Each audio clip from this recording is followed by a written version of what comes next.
Hola, buenas Muy noches. bien. Bienvenidos nuevamente a su programa Educación Familiar. Soy el máster Jorge Ruiz Magaña y estoy muy contento de estar con ustedes reunidos nuevamente en este programa para seguir hablando con invitados de lujo.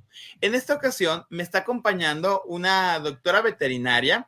Ella es Karen Matus, que es justamente, bueno, te vas a presentar ella, pero me estoy anticipando. Tiene una página, también hace actividades dentro de lo que son las redes sociales llamada Medicina Aviar y nos va a platicar ella acerca sobre la importancia de los cuidados básicos de las aves. Karen, bienvenida, buenas noches, muchas gracias por estar Hola, aquí. buenas noches. Espero que estén muy bien. Muchas gracias por la invitación. Me presento, bueno, como ya me he presentado Jorge, mi nombre es Karen Matus. Egresé hace como, si no me equivoco, 7 años de la carrera de medicina veterinaria. Actualmente ejerzo al 100% o más bien me encargo de revisar o hacer medicina en puras aves tal cual. Y actualmente, pues ya estamos ahí poniendo la clínica para poder atender a las aves. Ya me quedé demasiado verde en cuestiones de medicina de perros o de gatos. Entonces nos dedicamos al 100% a literalmente a todo tipo de aves.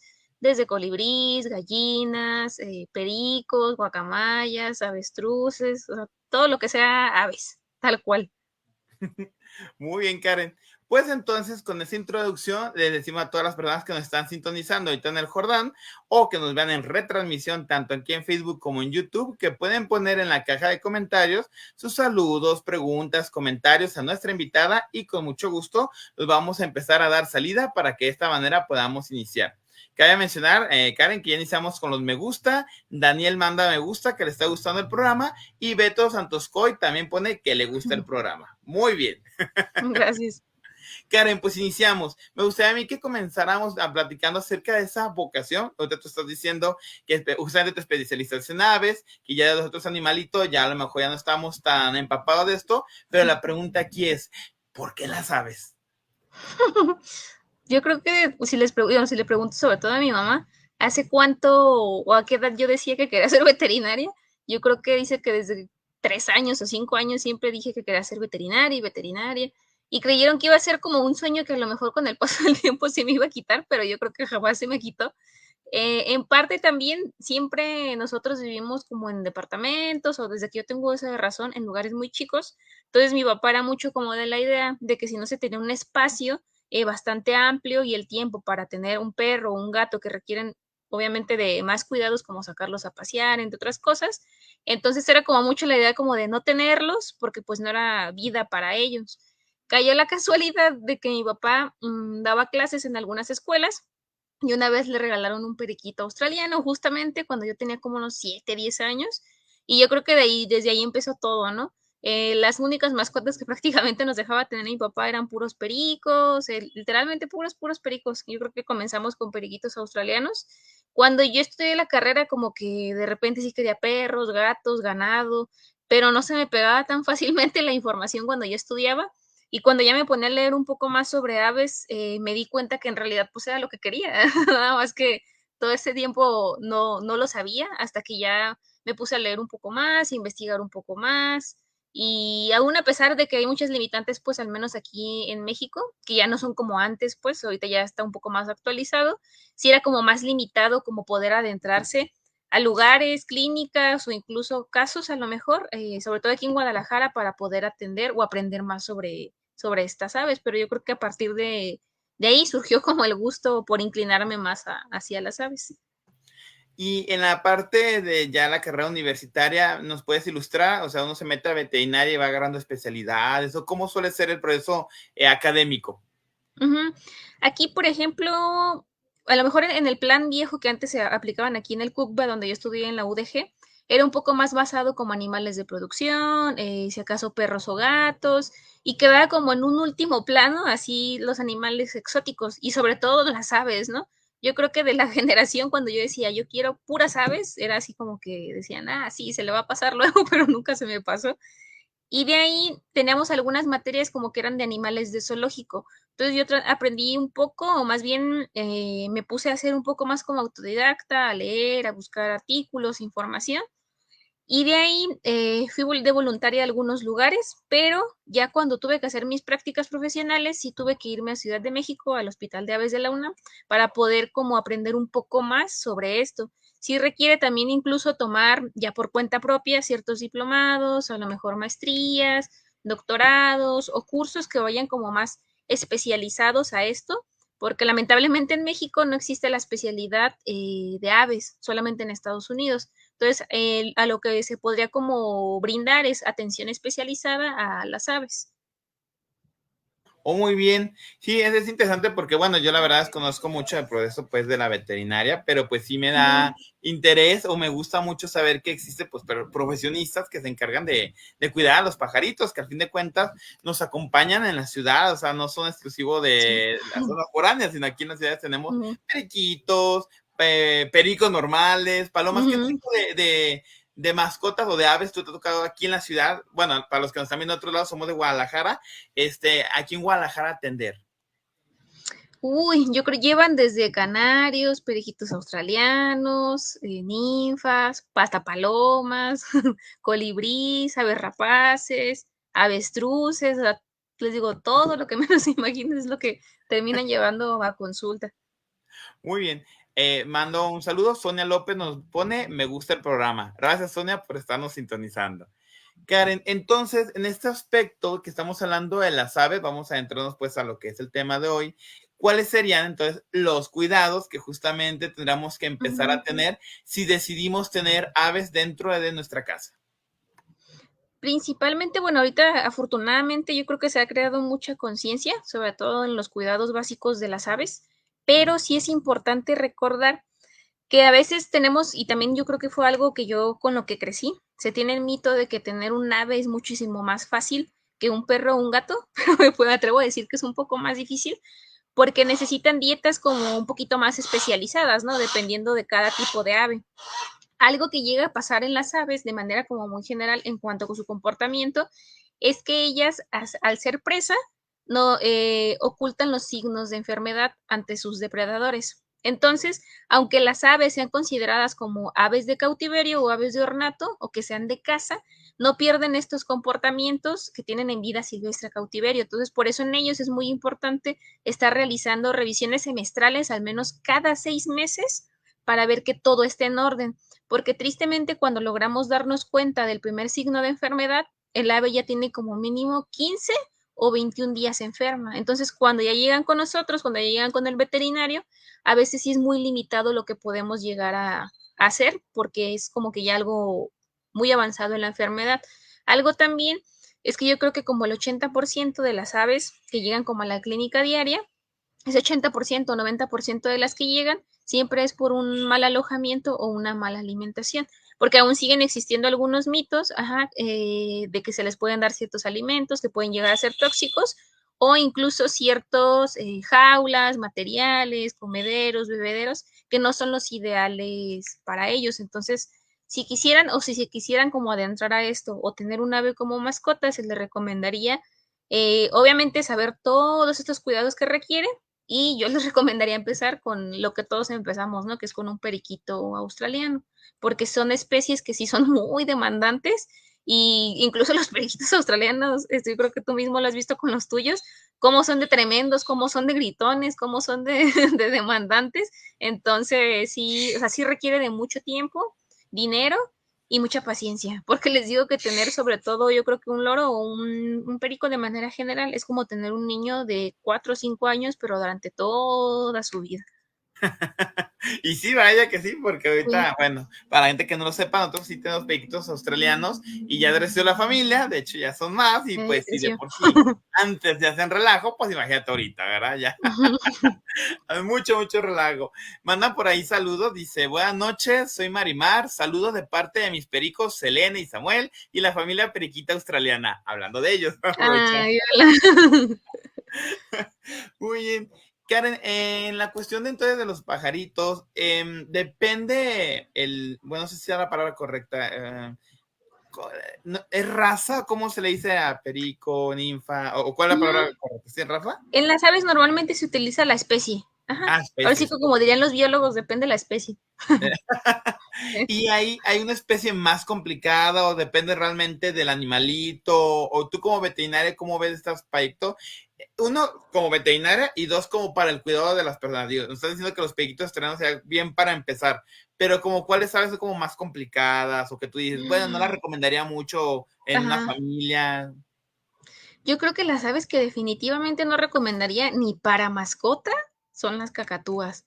Las cacatúas y yo creo que guacamayas son muy demandantes, llaman mucho la atención por sus colores, pero algo que llega a pasar tristemente y por lo cual los llegan a dar en adopción o las llegan a abandonar en centros de rehabilitación es por el grito tan agudo que tienen, porque sí son, o sea, necesitan muchísimos estímulos y muchas veces no logramos dárselos. Entonces, estas especies sí definitivamente yo diría que no serían ni para mascota porque sí son muy, muy demandantes. Y es bueno saber, ¿no? Porque tienes razón, como se ven bonitas, la gente se deja Ujú, llevar por esto y pues lamentablemente después no les dan una buena vida que terminan al final, pues sí, tristemente abandonadas, ¿no? sí. ¿Cuál ha sido, por el otro lado, el caso como más bonito que te ha tocado como médica veterinaria atender?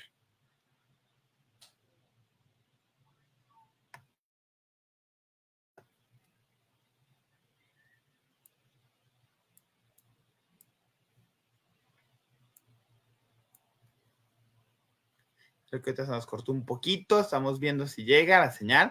Una disculpa porque, bueno, de por sí hay unas interferencias por las cuestiones de la lluvia, una situación por ahí que se complica, pero estamos checando, contactando.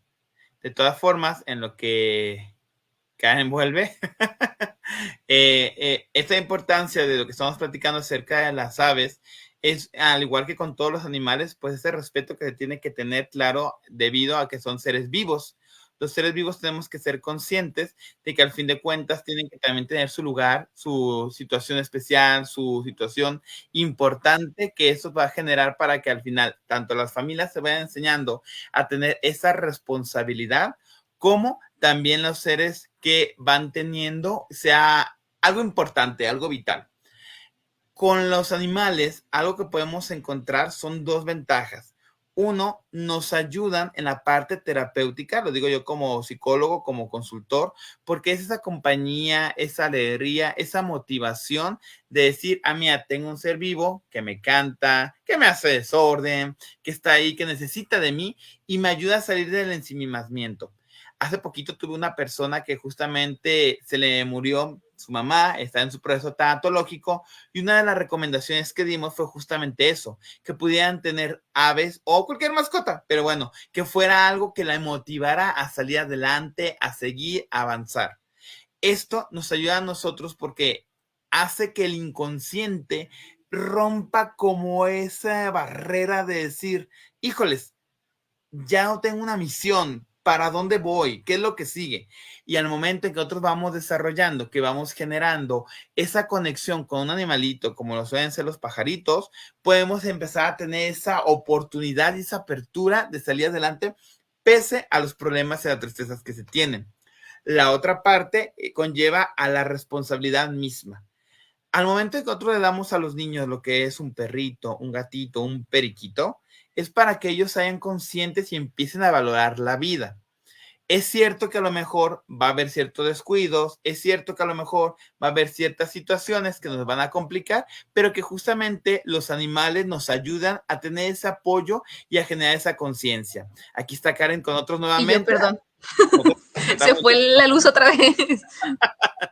y bueno, estamos haciendo la pregunta que nos platicaras un poquito acerca de cuál ha sido una experiencia exitosa o una anécdota bonita que te ha tocado a ti como veterinaria acompañar. Sí he tenido, fíjate que a veces se tiene mucho la creencia o por ejemplo piensan mucho las personas, sobre todo con especies muy pequeñitas, como canarios o periquitos australianos, en las que dicen, pues ya está enfermo y muchas veces como personas les dan el consejo como de, pues mátalo y cómprate otro, que te va a salir más barato que pagar la consulta. Y yo creo que es algo que hemos visto muchos veterinarios con el paso del tiempo, que la gente, en lugar de tener este pensamiento, o sea, de decir, pues me deshago del animal y compro otro, en realidad llevan, o sea, porque cuando les platico a muchas personas de que pagan una consulta para un periquito australiano o para un canario, o sea, lo llegan a pagar y ya no es como este pensamiento de antes de que es algo desechable, ¿no? De que es algo que, ay, pues ya no sirve o ya no funciona como si fuera un aparato, lo tiro y me compro otro. Entonces yo creo que es parte como yo creo que de lo satisfactorio hasta ahorita, que se ha visto pues con el paso del tiempo. De repente sí hay alguna que otra persona que luego no termina como de quitarse este tipo de pensamientos, pero yo creo que son más las personas en realidad las que ya tienen como este tipo como de conciencia respecto a eso. Y me da gusto porque eso va generando que tengamos como una conciencia, ¿verdad? Por ese Ujú, respeto, pues de hecho, a los animales, que obviamente no es exclusivo pues a las aves, pero que justamente las aves también necesitan y que también se tiene que valorar porque como tú dices, pues son seres vivos, pues al fin de cuentas. ¿Ah? sí. Mando saludos porque me está escribiendo Nancy Ujú. Recio, que ya Nancy, muchas gracias por estarnos viendo, dice que le gusta el programa. Norma Díaz también, hasta Tonalá, un fuerte abrazote Norma, muchas gracias. Y Ale Polo, que está viendo desde Orizaba. Gracias Ale, qué gusto estarte Mm. viendo por acá. eh, Karen, acerca justamente de lo que tú generas, bueno, aquí hay una pregunta. Bueno, ahorita te la hago, pero debe que Sí. sea. ¿Cómo nace Medicina Aviar Guadalajara? A mí eso me llama mucho la atención. ¿Cómo es este proyecto? Pues yo creo que todo empezó, principalmente yo creo que la persona que más me animó fue mi novio, porque tenía como cierto miedo a que quizá la gente no tuviera como esa conciencia de decir, pues pago una consulta para aves. Antes sí me dedicaba un poco más a apoyar en algunas clínicas donde me contrataban de perros y gatos. Hice la estancia, creo que en el 2017 en la UNAM. Regresé y todavía como que sentía como esa inseguridad de decir si ejercía al 100% de las aves o no. Y ya después, hasta que hablando con mi novio, me dijo, pues anímate, te apoyo. Incluso también mi mamá fue la que me apoyó, yo creo, muchísimo. Yo creo que si no, no estaría dedicándome a lo que me estoy dedicando ahorita. Y pues de ahí fue que surgió el nombre, pues dije, me gustaría que englobara algo como pues de Guadalajara, y algo de manera general de la medicina de las aves. Y ya desde ahí me animé, yo creo que ahorita, de hecho en estos días se cumplieron 4 años de que abrí la página tal cual y de que empecé a ofrecer mis servicios al 100% a las aves. Y si Dios quiere, yo creo que en unos 15 días, ahora sí ya vamos a estar abriendo la clínica donde vamos a atender así al 100% puras aves, de todo tipo de aves. Yo te quiero felicitar porque emprender es muy difícil, lo sabemos nosotros Sí, aquí en el Jordán, lo que cuesta mucho trabajo y qué sí. bueno que te está dando la oportunidad porque como tú mencionas también aquí en Guadalajara, no es como tan conocido, tan Ujú, popular todavía esto. Bueno, ahorita nos das los domicilios y los datos, pero primero las preguntas que aquí ya se nos acumularon varias. ujú. La prima dice, buenas noches, saludos. ¿Por qué algunas aves, como el tucán, es una ave prohibida para tener en casa? Aquí algo muy importante es que existen reglas, sobre todo reguladas por Semarnat, y hay una norma que es la NOM 059 Semarnat, en donde si ustedes a lo mejor buscan como un resumen en Google, les da una tablita donde existen las categorías de riesgo de las aves. Son 4, en donde tristemente esta especie que se encuentra en este listado de la NOM 059 se encuentra en una categoría de riesgo. Entonces, no solamente engloba tucanes, engloba más especies, sobre todo a los pericos mexicanos, que se encuentran en alguna categoría de riesgo. Entonces, legalmente no se pueden tener a la venta, ni tampoco como animales o aves de cautiverio, porque pues estamos acabando con estas especies y hay una ley que rige o que ve por ellas. Es por esto que no se pueden mantener. Y aparte también, algo muy triste es que es muy difícil a veces asemejar el tipo de alimentación que ellas tienen en vida silvestre a cautiverio. No solamente comen a lo mejor frutas o verduras, también llegan a comer, han circulado de hecho muchas imágenes en Facebook donde llegan a comer otros mamíferos, como murciélagos, otras aves más pequeñas, ratones, por mencionar algunos. Y que a veces no nos damos cuenta, pues lo complejo, ¿verdad? Si de por sí ya los Sí, pericos, las ninfas, que son como más cotidianas, implica hacer un mm, cambio en la dinámica familiar. Ahora, tucanes, ¿verdad? sí, no, todavía más. Aquí otra pregunta que me hice, ¿los patos son recomendables para mascota en la ciudad? Sí, últimamente, de hecho, ha surgido mucho un auge o una moda de tener patos. Sí se pueden tener, pero sí hay que tener en cuenta algunos factores, se tienen que hacer ciertas adaptaciones y yo creo que lo más importante y por lo que muchos también luego los llegan a abandonar es que defeca, o sea, casi casi están comiendo y están defecando, son una máquina de hacer heces, entonces es algo que llega como a incomodarle a mucha gente o que no lo conoce antes de adquirirlo. Normalmente se sugiere que estén en zonas o en lugares en los que la persona pueda llegar a tener un lago, pasto, para evitar problemas sobre todo de unas llaguitas que se les hacen como en las patitas, o incluso ya venden zapatitos especiales para pato, o ya venden incluso también como tipo como foamies, donde los niños de repente llegan a gatear, como para hacerle esta adaptación y que no pueda llegar a lastimarse sus patitas. Pero también son aves que a lo mejor vemos y decimos, ah, pues es muy fácil cuidarlos, pero ya cuando vemos también en realidad la alimentación que requieren, los cuidados que necesitan y las adaptaciones que se requieren hacer en casa, es cuando ya muchas veces ya tristemente los llegan a abandonar o ya no les dan el cuidado que se requiere. Pero sí se pueden tener, pero con ciertas adaptaciones. Y cuando abandonan un ave, ¿a dónde o quién puede recogerlos o cómo es esa parte? ¿Hay como, sí, un organismo, algo así? Mira, tristemente, o algo que está pasando de hecho mucho con las especies, en el parque metropolitano, no sé si has visto que hay a veces tienen ahí unos patos que son como parte de ahí de la comunidad, ¿no? Que los cuida. Ay, no me acuerdo cómo se llama esta institución, pero es parte del gobierno. Lo triste aquí es que llegan a abandonar a los patos ahí, entonces sí puede llegar a ser un problema de sobrepoblación y no es lo ideal. Normalmente cuando se llegan a, por ejemplo, algo que llega a pasar también mucho es que cuando encuentran colibríes heridos o alguna especie de vida silvestre, no solamente se limita a aves, sino a mamíferos, reptiles, entre otros. Afortunadamente, y yo creo que este gobierno sí se ha preocupado mucho por estar apoyando estas instituciones, se les conocen como UMAS. Existen tres en Guadalajara que yo ahorita conozco, una es el Agua Azul, está dentro del Agua Azul. El otro es el zoológico El Villa Fantasía, que está a unas cuadras de la Basílica de Zapopan, y la otra es la UNASAM de Tlajomulco, y ellos incluso se encargan de rehabilitar estas especies y, si son viables para su liberación, rehabilitarlas y liberarlas. Mira, está padre porque, bueno, honestamente yo Ujú. lo desconocía y saber que aquí en Guadalajara ya tenemos 3, pues está muy Sí, bien, ¿verdad? Ojalá y pues se siga incentivando a que haya más. sí, no, sí, porque se hacen falta. Hay otra pregunta por aquí y aprovecho para la gente que nos está apenas sintonizando. Si tienen dudas o preguntas como la gente que lo está haciendo, con mucho gusto nos pueden hacer. La otra pregunta dice, ¿en tu clínica tendrás guardería para aves o conoces alguna para cuando uno sale de viaje? Ujú. ¿Hay Sí, eso? sí tengo, sí, pensión. Le dicen guardería de aves o pensión. Sí, Y pero sí, sí tengo. Ujú, ahora sí que eso es en cuenta personal. ¿Y cómo es eso? Porque por ahí tengo un viajecito pronto ajá. y se contacta directamente contigo. ¿Cómo es esa Sí, onda? sí, ¿Sí? se contacta directamente conmigo y ya lo que normalmente hago es que me los traigo a mi casa para tenerlos ahora sí que vigilados 24/7 y ya se les brinda su alimentación y trato de estar como haciendo lo más que se pueda en cuanto a su rutina, o sea, la hora en la que los despiertan, los duermen, les sirven de comer, actividades que llegan a hacer. Entonces trato como de hacer su rutina lo más parecido posible a cuando se quedan aquí, ya sea en mi casa o en la clínica. Eso está padre, ¿eh?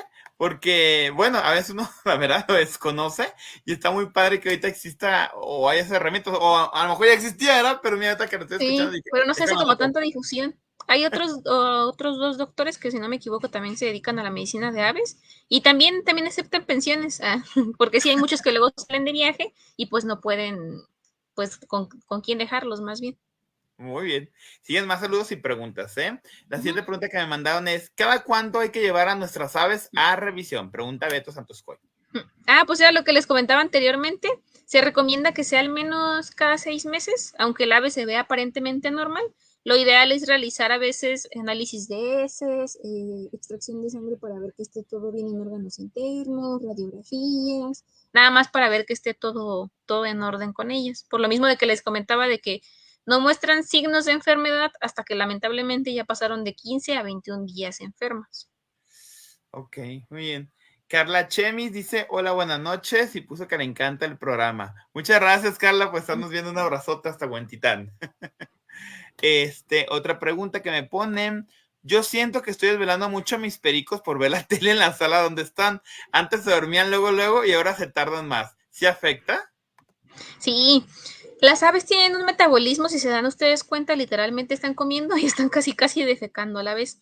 En las aves sí son muy importantes las horas luz y las horas obscuridad, y como tienen un metabolismo muchísimo más rápido, ellas necesitan dormir un poco de más horas que incluso que nosotros. Son 12 horas luz, 12 horas obscuridad, pero tienen que ser continuas. Entonces tienen que estar durmiendo 12 horas, en las que a lo mejor muchos dicen así como de, ay, qué exagerado, ¿no? Pero literalmente casi casi el perico debe de tener su cuarto para que pueda llegar a dormir sus 12 horas continuas y a lo mejor nosotros por fuera estar haciendo nuestras actividades de manera normal, porque sí, pues no llegan a dormir con estos sonidos, con la tele, con la luz, sí necesitan estar en total silencio y en total obscuridad. Y sí es importante pues que se mantengan esas 12 horas continuas. Ok. ¿Cuál suele ser la enfermedad más común de las aves? La más común, yo creo que tristemente, daño hepático y daño renal. Sí, sobre todo algo que llega a ocurrir mucho en pericos es por dietas basadas en pura semilla de girasol. Creemos que a veces la dieta base es pura semilla de girasol y es como si nosotros comiéramos toda la vida pura comida rápida. Kentucky, McDonald's, o sea, es grasa pura. Entonces, reducimos su tiempo de vida a un cuarto de vida de lo que en realidad tendría que vivir. Por ejemplo, guacamayas se han hecho registros de más de 100 años, pericos de los que normalmente se llegan a tener en casa como amazonas, el tiempo promedio es de 60 hasta 80 años, aves un poco más pequeñas, 30 años, australianos más de 10 años, pero como les comentaba, o sea, más del 80 o 90% siempre de enfermedades que llegan a tener es por una mala alimentación, un mal alojamiento, pues lo reducimos a un cuarto de vida. Y yo creo que es lo que más, pues más se ve. Y cuando ya los llevan para obtener un diagnóstico, pues ya no hay mucho por hacer porque pues ya el daño es muy, pues muy severo, tristemente. Qué triste porque pues muchas veces es por ignorancia más que otra cosa, Sí. ¿verdad? ¿Qué hay de medios o la gente que nos está viendo que también le interese profundizarse? ¿Hay videos en YouTube o qué recomiendas tú para las familias que quieran adoptar una vez seguirse empapando? Porque bueno, repetimos, la ignorancia suele ser, y me incluyo, presente y que a veces no sabemos, o como tú dices, sentimos que ciertos mitos, tabús que nos cuenta la demás gente son realidades. No, yo digo, yo sé que veterinaria es una de las cosas correctas, pero en forma autodidacta, ¿hay alguna recomendación que tú le des a la gente? Lo que han estado haciendo mucho la mayoría de veterinarios de aves, de toda la República Mexicana incluso, aparte de a lo mejor compartir parte de los casos, hacen mucha divulgación científica, pues, de justamente de esta información. Entonces, yo sí le recomendaría como seguir a varios veterinarios de aves, buscar un poco de fuentes más fidedignas, porque tristemente a veces el emitir un comentario en Facebook o TikTok, bueno, algunas otras páginas, creemos que es como una verdad absoluta y a veces son más como mitos pues que se van repitiendo, entonces sí sería como tratar de informarnos un poco más de la mano de los especialistas, yo creo, y estar siguiendo un poco más, por ejemplo, veterinarios de aves, a lo mejor si fuera ya más, o no sé, suponiendo que sean otra especie, en perros o gatos, seguir a lo mejor a veterinarios, porque si incluso algo que he visto mucho es que sí muchos ya se están dedicando más a compartir como esta información de las enfermedades y lo más común que llegan a encontrar para concientizar a la gente. No es como que antes como que se limitaba nada más como, hago esto, atiendo esto y punto, ¿no? Yo creo que las nuevas generaciones que se vienen de veterinarios sí han hecho mucho por hacer llegar esta información al público en general y a más gente. Y en cuestión de aves y niños, porque hay muchos niños que nos siguen y familia, ¿cuál es tu opinión? ¿Cómo tiene que ser la relación de ellos con, tanto los niños con los animalitos, con los pajaritos, para que se genere como esta responsabilidad? ¿Tú cómo lo has visto en tu experiencia? Yo sí les diría que fueran niños, yo creo que de más de 8 años o 10 años, en los que también siempre estén supervisados de un adulto, porque al final pues nosotros somos el ejemplo para ellos, ¿no? Y es la manera en la que ellos llegan a aprender y son una responsabilidad pues sí bastante grande. A mí hasta ahorita no me han llegado casos así como de aves que algún niño haya como aplastado o lastimado, pero sí he visto otros casos, por ejemplo, que no, obviamente son niños, ¿no? No llegan a medir su fuerza y pues sí pues a lastimarlos. Entonces, más bien ahí yo sí les recomendaría que fuera de un niño como 8 o 10 años, un poco más, pero que sí siempre esté supervisado bajo un adulto. Pero fíjate que un caso así como muy, que me dio hasta mucha ternura y muy curioso, fue una niñita que creo que tenía como 12 años y ella iba con su mamá al veterinario y literalmente llevaba su hojita donde ella apuntaba todo lo que le daba de comer, todo lo que les servía, o sea, literalmente así, todo, todo, todo, todo. Y yo creo que sí, y hay más niños en los que sí crean un poquito más de conciencia en esto, pero sí siempre bajo supervisión de un adulto. Muy bien. Sí, que considero que es la mejor manera de modelar hasta la conducta y las formas y lo que Ujú, nos tiene que hacer, ¿verdad? Ok. sí. ¿Para qué nos pregunta Juan Jorge? ¿Los pericos australianos son de Australia o solo así se llaman? Sí, son, bueno, sí son provenientes de ahí. Pueden llegar también a provenir más bien de diferentes partes del mundo, pero normalmente van a ver que coloquialmente llegan a colocarles ese nombre de donde normalmente fue su origen, pero pues pueden llegar a reproducirse en muchísimas partes del mundo. Y que aquí en México se dio muy bien, ¿verdad? Porque se ha visto en varias regiones del Sí, país que sí hay. sí, yo creo que es lo que más se tiene como mascota el periquito australiano. En general, ¿hay una dieta que tú recomiendes a las aves? ¿O si depende del tipo de ave o de su edad? ¿O qué recomiendas de esa parte? Ujú. Sí va a depender mucho del tipo de ave. Tienes conciencia en que las aves no solamente viven de semilla de girasol, se les pueden dar germinados, se les pueden dar incluso frutas, verduras, pero sí hay que conocer la especie para saber la cantidad sobre todo y el porcentaje que se les tiene que brindar, porque sí va de, como dicen, les digo, los biólogos, va a depender mucho de la especie para saber qué hábitos son los que normalmente tiene. Hay aves que incluso pues pueden llegar a consumir también grillos, ofobas, fuentes de proteínas, arroz cocido, huevo cocido sin sal. Entonces sí dependería ahora sí que prácticamente de qué especie sea, porque por ejemplo si fueran rapaces, se recomienda evitar las carnes rojas y a lo mejor brindarles conejo, codorniz. Entonces sí va a depender mucho ahora sí que prácticamente de qué especie sea. Ok, muy bien. Por aquí, LDZ, Citacidos y algunos más, dice, hola. Yo dije, pensé que iba a ser una pregunta. Yo también no sé si esto nos vaya a servir algo más, pero por lo tanto nos puso hola. Ujú. Muy bien, y en esta parte, Karen, en todo de la alimentación, del cuidado, del sueño, ¿nos falta algo más para tomarlo en cuenta ahorita que estamos hablando de cuidado? Pues checar mucho también el tipo de jaula que deben de tener, sobre todo en pericos, que sean jaulas de pintura horneada o de pintura electrostática. Tristemente, las jaulas que llegan a vender así como en ferreterías, en el mercado o en cualquier lugar, son jaulas de pintura que se desprende con mucha facilidad y esa pintura llega a tener plomo y zinc. Entonces, a lo mejor al comienzo nosotros no vamos a ver como algún signo específico de intoxicación, pero a la larga puede llegar a acumularse y puede llegar a mostrar algún signo de intoxicación. La otra parte también importante son las perchas. ¿Perchas a qué me refiero? A los palitos en los que ellos se paran dentro de su jaula. Normalmente estamos muy acostumbrados a usar palos lisos de, no sé, de los que a veces ya tienen la misma jaula o de los que venden en la papelería o palos de escoba. Y tristemente eso llega a causar una llaga en las patitas que se le conoce como pododermatitis y lo ideal es que pongan ramas de árboles, de preferencia frutales, evitando a lo mejor nada más los ficus, pinos, entre otros, que serían los ideales para obviamente alargar su tiempo de vida. Y pues las revisiones ahora sí que meramente semestrales con el veterinario y que aunque suene muy exagerado, o sea, ante cualquier signo, por muy mínimo que sea, es preferible llevarlo al veterinario y que no sea nada a que al rato sea algo y no se pueda hacer algo por esta ave. Ujú.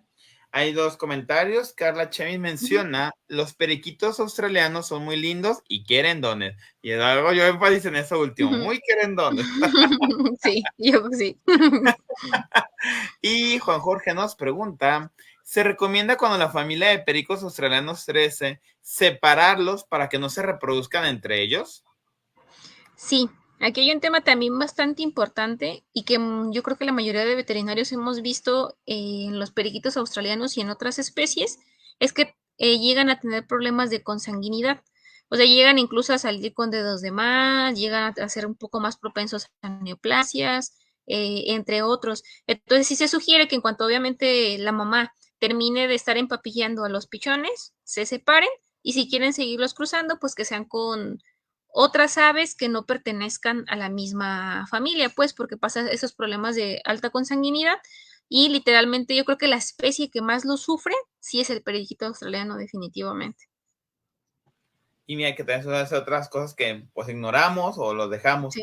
También sí es cierto que para que sí se pueda generar el huevo tiene que estar el chiote, la palabra, como el nidito. Al quiote. Quiote, perdón. Ajá.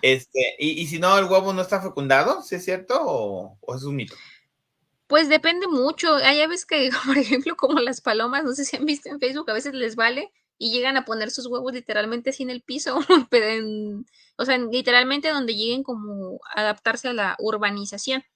Pero, por ejemplo, en las aves de cautiverio, pues sí requieren cierta temperatura, ciertos, incluso medidas y formas en sus nidos para que puedan llegar a, ajá, a reproducirse. Pero ahora sí que sí va a depender de qué tan quisquillosa o no sea el ave y obviamente de si el huevo está, pues obviamente fecundado.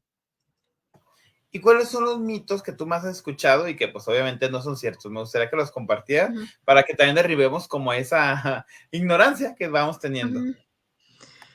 Uno, que llega a pasar mucho, sobre todo ahorita que estaban hablando de los pichones, algo que llega a pasar muy constantemente, es que se tiene la creencia de que si los agarramos con la mano, quedan con nuestro aroma y la mamá ya no los va a querer. Ujú.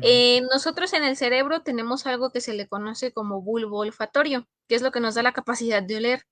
La mayoría de las especies de aves, alguna literatura menciona que no lo tienen o que es muy poco desarrollado, a excepción del kiwi, de aves carroñeras, que sí lo tienen desarrollado, obviamente, para encontrar parte de su alimento, pero entonces al momento de que nosotros lo agarramos, pues no queda ni este aroma en ellas. Entonces al final es un mito de que si los llegamos a agarrar, pues la mamá ya no lo va a querer y pues no, en realidad no.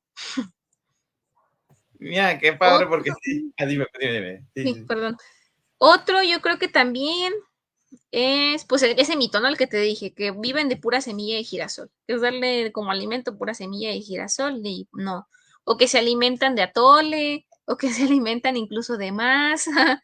Y todos, el problema de los alimentos de consumo humano es principalmente la sal. La sal, las aves no la degradan de manera normal, entonces las predisponemos a que desarrollen un daño hepático o un daño renal. Otro, yo creo también, que se ha pasado mucho, llegan a bañar a las aves con vinagre de manzana y llega a irritarles muchísimo la piel. Entonces, normalmente creo que lo aplican como para, creo que para ectoparásitos o para parásitos, si no me equivoco. Y pues tristemente sí nos han llegado casos en los que se les llega a irritar, o sea, lejos de ayudarlos, les llega a causar dermatitis muy, o sea, muy tremendas por estar aplicando como este tipo de, pues de líquidos, pues, que en realidad tendría que estarse bañando con pura agua natural. Por aquí nos comparten otro, LC Citacidos y algunos más, que los pericos hablan. Es una creencia muy popular. Sí, de hecho también es algo que se replica muchísimo. O yo creo que tristemente es algo por lo que se trafica principalmente las especies, que porque llegan a repetir ciertas palabras por entretenimiento, porque digan groserías, entre otras cosas. Entonces, lamentablemente, los citácidos mexicanos, sobre todo los que están en este listado que les decía de la NOM 059, han sido traficados pues por esto. Y ya después ya no los aguantan y ya no los quieren y ya luego los terminan ahí arrumbando y los tienen en condiciones, la verdad, pues muy malas. Wow, así que es un tema muy Sí. amplio porque al fin de cuentas sí se van transmitiendo y tú lo escuchas a veces hasta de señoras o de personas que dices, bueno, pues han de saber algo y resulta que no, al fin de cuentas son mitos, son tabús que se van Bonitos. generando. ¿Eh? Sí. Ok. Por aquí también Leobardo Díaz dice, hola, muchas gracias por la información. Y los saludos, Leobardo. Karen, para ya ir finalizando este programa, entonces me Ujú. gustaría que tú puedas hacer, bueno, primero una conclusión de a las familias que nos están viendo, ¿qué les recomienda? Digo, ya diste muchas recomendaciones, pero para hacer como un cierre, para que uno, pues sí se animen a tenerlo claro, si cuentan con las condiciones, y dos, ¿cómo lo pueden hacer para que sean compañeros de vida? Porque a veces solemos relacionar, sí, a Ujú. los perritos como el animal tradicional que sabemos en las películas, que es el más bonito, y que acompañan a las familias, pero ¿cómo podemos hacer para que también entonces las aves las integremos y las formemos parte? Yo, por ejemplo, las mías ya las siento parte de mi familia, pero a lo mejor la gente que nos está viendo consideran que las aves no sé. Me gustaría que nos digas como esa conclusión. Ujú. Prácticamente las aves sí, como dices, La mayoría yo creo que ya está creando un poco más de conciencia y sí se convierten como parte de la familia. Crear conciencia de que tener un ave es una responsabilidad muy grande, no solamente es mantenerla arrumbada ahí dentro de una jaula, aventarle las semillas de girasol y nada más, y que requieren de muchos cuidados de alimentación, alojamiento e incluso revisiones más continuas que un perro quizá en el veterinario, y que no por el hecho de que no sean tan caras como un perro y sean más pequeñas que, o de tamaño, que no lleguen a abarcar tanto en una casa, no quiere decir que no sean una responsabilidad. Les digo, casi de por vida. De hecho, hay muchos clientes que les digo, casi va a tener que estar poniendo a su perico en el testamento para ver quién se lo va a quedar. Y sí hay mucha gente incluso que sí llega a heredarlos. Hubo uno que lo heredaron 3 generaciones. Tristemente, la primera generación y la segunda como que no hicieron tanta conciencia, y esa tercera generación de la nieta fue cuando apenas después de 40 y tantos años lo llevó al médico. Entonces, sí son una responsabilidad, les podré decir en pocas palabras, que de por vida, y que pues todas las especies, independientemente de que sean aves, pues son importantes. Y también que se quite, bueno, desmiénteme, esa creencia que luego dicen que las aves enjauladas son tristes. ¿Verá que no necesariamente es así? O bueno, al menos ese tipo de aves que ya son como Mm, domésticas. Yo digo que a lo mejor las que están en la selva, en otros sí. elementos, obvio, sí, pero como estas, ¿cómo es esta parte? Yo una vez leí, cuando recién las tuvimos, que tendríamos que verlo como, que es como su fortaleza, no que es su presión. Sí, algo también muy común que de hecho ha ocurrido a veces con algunas personas es que tienen la creencia de que las aves no deben de vivir en jaulas y no deben de estar encerradas, ¿no? Y mientras se den las condiciones y las adaptaciones también incluso en casa para que ellas estén volando libre y realizando sus actividades de manera normal, pues al final no tiene algo de malo. Lo malo sería más bien si estuviéramos depredando a especies que se encuentren en alguna categoría de riesgo. Ahí sí definitivamente es algo que no apoyo en su totalidad. Es correcto. Mira, es una pregunta, todavía la alcanzamos a mencionar. Dice, ¿hay que hacer alguna adecuación en casa para no tenerlas todo el día en jaula? Sí, de hecho, mira, por ejemplo, acá nosotros en casa tuvimos que hacer, sobre todo en sitios en donde, por ejemplo, mi perico se llega a parar, sí pusimos ciertas perchas en donde él se llega a parar, hicimos ciertas adaptaciones incluso. eh, ella tiene su lugar para él estar volando, jugando con ciertos juguetes seguros, y solamente aquí como parte importante evitar que esté en la zona de la cocina, porque los gases y los accidentes, sobre todo en la cocina, llegan a pasar en cuestión de segundos. Yo creo que será la única parte en la que no tendrían por qué estar, pero sí se sugiere que tengan un cuarto, o sea, va a sonar muy exagerado, pero un cuarto especial para ellos o unas ciertas adaptaciones en casa en los que ellos se puedan estar moviendo y desarrollando de manera normal. Muy bien. Esaú Sánchez comenta, muy buena plática. Me encantaría que después hiciera más podcasts.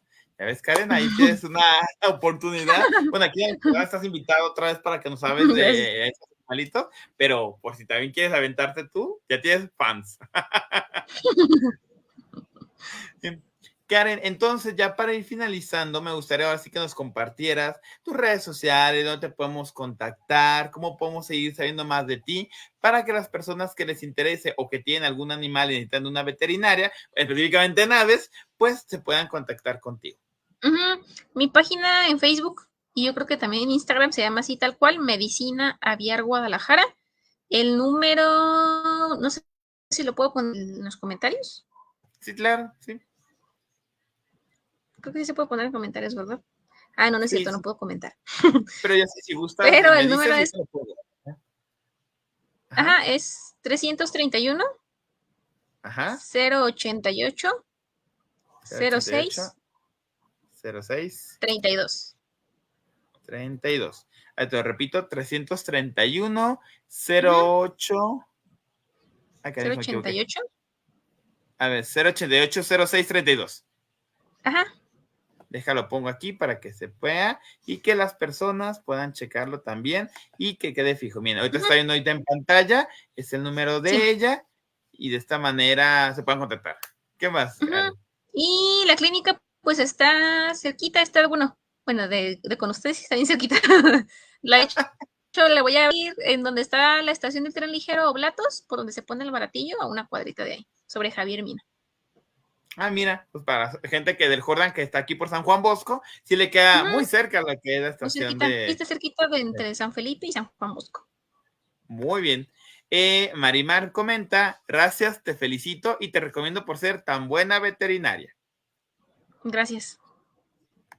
Muy bien, Karen, pues me da muchísimo gusto que hayas estado aquí con nosotros. Te agradezco enormemente porque sé lo que implicó. A lo mejor la gente no sabe, pero tras bambalinas ahí tuvimos los estragos de la lluvia. Pero mira, aquí estuvimos, salió todo muy bien. Te quiero agradecer enormemente porque estuviste aquí en el Jordán. Y bueno, como comentaba Esaú Sánchez, claro que queremos que seguirte viendo, escuchando, saber más de ti, de lo que haces, porque es algo muy importante que impacta en nuestra sociedad. Y como tapatías, considero que más. Muchas gracias. No nos queda más que despedirnos y decir a la gente que nos está sintonizando, tanto en vivo como en retransmisión, que con mucho gusto pueden acceder aquí a poner sus dudas o preguntas. Yo se les voy a llegar a la veterinaria, a Karen, o inclusive si ustedes ya que tuvieron ahorita el número y se quieren contactar con ella, pues con mucho gusto lo puedan hacer. Recuerden que en el Jordán cada semana tenemos programación especial. La siguiente semana lo vamos a hacer un programa especial desde Bucerías, porque vamos a estar allá en Bahía de Banderas, Nayarit. Ya después verán ahí los flyers de lo que se genera. Recuerden que también estamos por iniciar los cursos de verano para niños. Ya están las inscripciones abiertas. 3 semanas del 22 de julio al 8 de agosto, de lunes a jueves de 4 a 7, y va a ser un cóctel de actividades, que son 8 actividades diferentes para que nuestros niños puedan generar y desarrollar distintas habilidades y cualidades. El costo es de 750 pesos por este curso de verano, y en las redes sociales del Jordán, no tengan el pendiente, escríbanos, mándenos un mensaje, síganos, y si les gustó este video con Karen, por favor compártanos, denle like, que llegue a más personas, para que de esta manera podamos ayudar y seguirnos apoyando. Como lo saben, en el Jordán estamos para ayudarnos. Nos vemos en una emisión más de Educación Familiar. Nuevamente, muchas gracias, Karen. Que estés muy bien. Y a todos los que están viendo, nos vemos en la próxima semana. Se despide el máster Jorge Ruiz Magaña y muchas gracias por estar aquí con nosotros. Hasta la próxima. Último, Carla Chemis, gracias por la información, muy interesante. Gracias, Carla, por estarnos sintonizando. Gracias. Buenas noches a todos, que estés muy bien.